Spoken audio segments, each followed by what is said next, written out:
قبیلے کے سردار اور سالار ابو سفیان نے مدینے پر حملے کا فیصلہ کیا تھا، لیکن وہ خوش تھا کہ حملے کا فیصلہ تو ہوا۔ اتنا بڑا لشکر جو سرزمین عرب پر پہلی بار کسی جنگ میں دیکھا گیا تھا، یہودیوں نے ہی جمع کیا تھا۔ لیکن خالد اس پر بھی مطمئن تھا کہ کسی نے ہی یہ کام کیا ہو، لشکر تو جمع ہو گیا تھا۔ وہ اس روز بہت خوش تھا کہ اتنے بڑے لشکر کو دیکھ کر ہی مسلمان مدینے سے بھاگ جائیں گے۔ اگر مقابلے پر جم بھی گئے تو گھڑی دو گھڑی میں ان کا صفایا ہو جائے گا۔ وہ اس وقت تو بہت ہی خوش تھا جب احد کی پہاڑی کی دوسری طرف یہ سارا لشکر خیمہ زن تھا۔ جس صبح حملہ کرنا تھا، اس رات اس پر ایک ایسی ہیجانی کیفیت طاری تھی کہ وہ اچھی طرح سو بھی نہ سکا۔ اسے ہر طرف مسلمانوں کی لاشیں بکھری ہوئی نظر آ رہی تھیں۔ دوسری صبح جب قریش اور دوسرے اتحادی قبائل کا لشکر، جن کی تعداد 10,000 تھی، خیمے سے نکل کر مدینے پر حملے کے لیے شہر کے قریب پہنچا تو اچانک رک گیا۔ شہر کے سامنے بڑی گہری خندق کھودی ہوئی تھی۔ ابو سفیان جو لشکر کے قلب میں تھا، لشکر کو رکا ہوا دیکھ کر گھوڑا سرپٹ دوڑاتا آگے گیا۔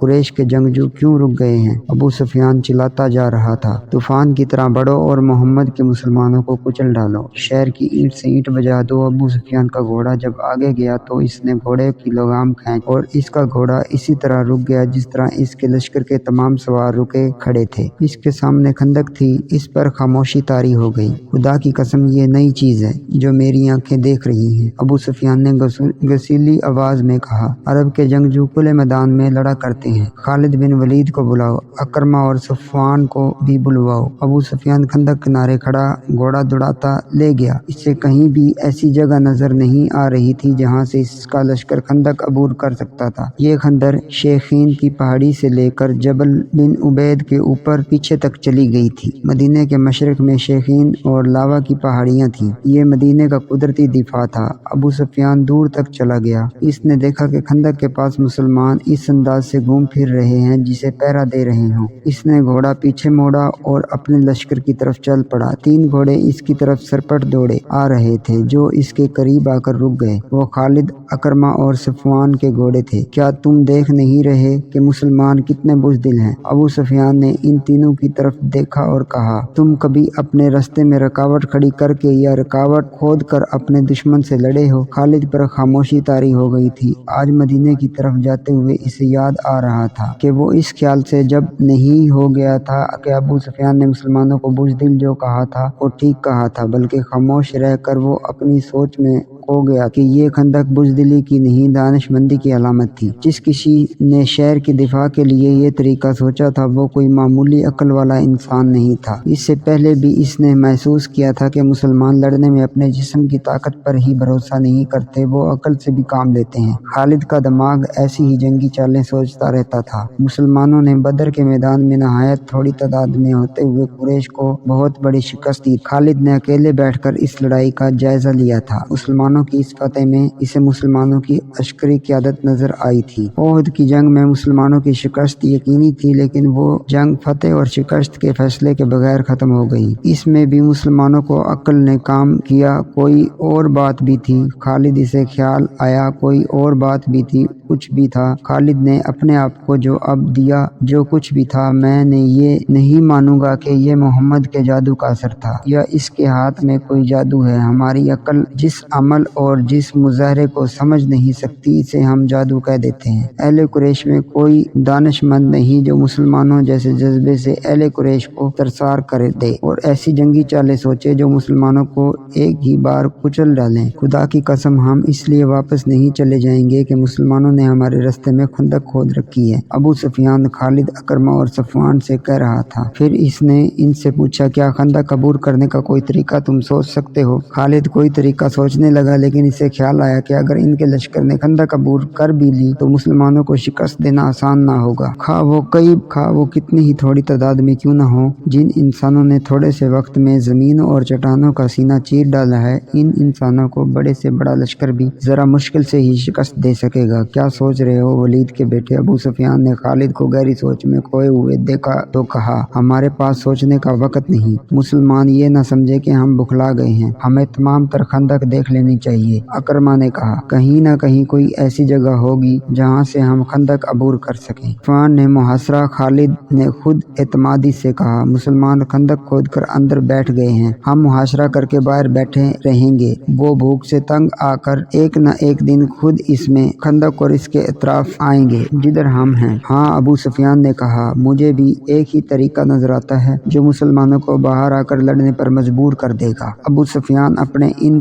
3 सलारों के साथ खंदक के साथ साथ तमाम तर खंदक को देखने के लिए जबल बिन उबैद की तरफ चल पड़ा। सला की पहाड़ी मदीना और जबल बिन उबैद के दरमियान थी। मुसलमान इसके सामने मोर्चा बंद थे। अबू सुफियान ने मुसलमानों की तादाद देखी तो इसके होंठों पर तंजिया मुस्कुराहट आ गई। वो जरा आगे बढ़ा तो एक घोड़ा जो बड़ा तेज दौड़ आ रहा था इसके पहलू में आन रुका। सवार को अबू सुफियान बड़ी अच्छी तरह पहचानता था। वो एक यहूदी था जो ताजरों के बहरूप में मदीने के अंदर गया था। वो मदीने से शेखीन के सिलसिले कोह में से होता हुआ कुरैश के लश्कर में पहुंचा था। अंदर से कोई ऐसी खबर लाए हो जो हमारे काम आ सके? अबू सुफियान ने पूछा और कहा, हमारे साथ साथ चलो और इतना ऊंचा बोलते चलो कि मदीने ये तीनों नायब भी सुन सके। मुसलमानों ने शहर के दिफा और आबादी के तहफ़्फ़ुज़ के इंतजामात कर रखे हैं। वो इस तरह हैं। यहूदी ने कहा, या तो तुमको मालूम है कि मदीना छोटे छोटे किलों और एक दूसरे के साथ मिली हुई बस्तियों का शहर है। मुसलमानों ने शहर की औरतें, बच्चों और ज़ईफ़ों को पीछे की तरफ वाले किलों में भेज दिया है। खंदक पर नजर रखने के लिए मुसलमानों ने गश्ती पहरे का जो इंतजाम किया है इसमें 200-250 अफराद शामिल हैं। ये अफराद तलवारों के अलावा फेंकने वाली बर्छियों और तीर कमानों से मुसल्लह हैं। इन्होंने अपने इलाके तकसीम कर रखे हैं जिनमें वो सारा दिन और सारी रात गश्त करते हैं। जहाँ कहीं से भी तुम खंदक अबूर करने की कोशिश करोगे वहाँ से मुसलमानों की खासी तादाद पहुँच जाएगी और इस कदर ज्यादा तीर और बर्छियाँ बरसाएगी कि तुम लोग पीछे को भाग कर आने के सिवा कुछ भी नहीं कर सकोगे। ये भी हो सकता है कि रातों को मुसलमान के जैश खंदक से बाहर आकर तुम पर शब खून मार कर वापस चले जाएं। अब्दुल्ला बिन अबी क्या कह रहा है? अबू सुफियान ने पूछा।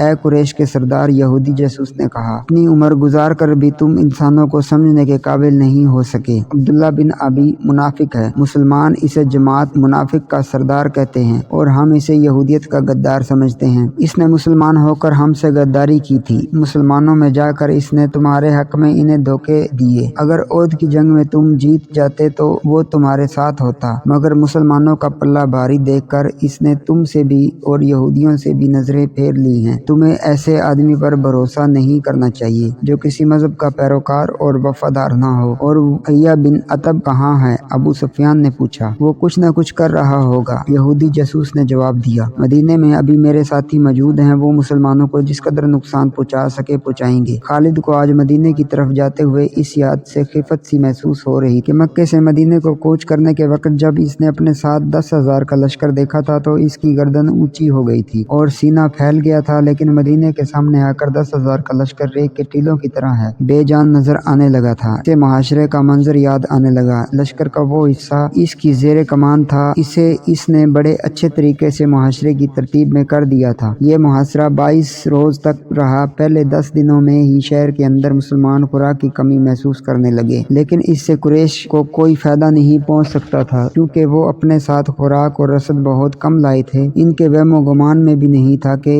इन्हें मुसलमान अपने मुआशरे में लंबे अरसे के लिए बैठाएंगे। खुराक की जितनी कमी शहर वाले महसूस कर रहे थे, इससे कहीं ज्यादा कमी कुरैश के लश्कर में अपना असर दिखाने लगी थी। सिपाहियों में नुमाया तौर पर बेचैनी नजर आने लगी। मौरख इब्न हसाम ने लिखा है कि इस कैफियत में कि शहर में खुराक का कोई जखीरा ना था और लोगों को रोजाना निसफ खुराक दी जा रही थी, मुनाफिकीन और यहूदी तखरीबकार दर पर्दा हरकतों में आ गए। कोई भी ना जान सका कि ये आवाज कहाँ से आई थी, लेकिन ये आवाज सारे शहर में फैल गई। मोहम्मद सल्लल्लाहु अलैहि वसल्लम हमें कैसी बुरी मौत मरवाएगा बंदोबस्त कर रहा है। एक तरफ वो कहता है कि बहुत जल्द कैसो किसरा के खजाने हमारे कदमों में पड़े होंगे, दूसरी तरफ हमने इसकी नबूवत का ये असर भी ना देखा कि आसमान से हमारे लिए खुराक उतरे। लोगों ने इस्लाम तो कबूल कर लिया था, लेकिन लेकिन वो गोश्त पोश्त के इंसान थे। वो पेट की आवाज से मुतासिर होने लगे। आखिर एक आवाज ने इन्हें पेट के भूत से आजादी दिला दी। क्या तुम खुदा से ये कहोगे कि हम अपने पेट को खुदा से ज्यादा मुकद्दस जाना था? ये एक रात की कड़कदार आवाज थी जो मदीने की गली कोचों में सुनाई देने लगी। आज खुदा को वो अजीज होंगे जो अपने इसके रसूल के साथ भूखे और प्यासे जाने देंगे। खुदा की कसम, इससे बड़ी बुज़दिली और बेगैरती मदीने वालों के लिए क्या होगी कि हम अहले मक्का के कदमों में जाकर गिरें और कहें कि